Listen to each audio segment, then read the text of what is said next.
வந்து இது இந்த கட்டரில் நம்ம இப்படி போடுவோம்.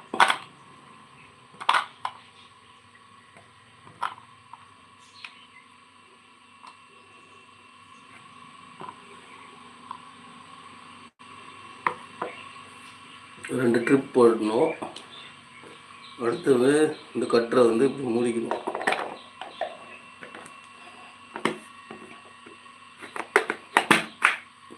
மூடி லாக் பண்ணியாச்சு. அடுத்தது இப்படி வந்து இப்படி இழுக்கணும்.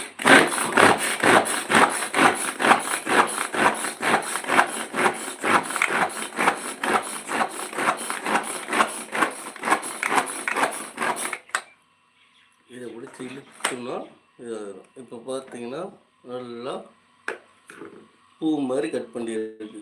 இது உங்களுக்கு திறந்து காட்டுறேன்.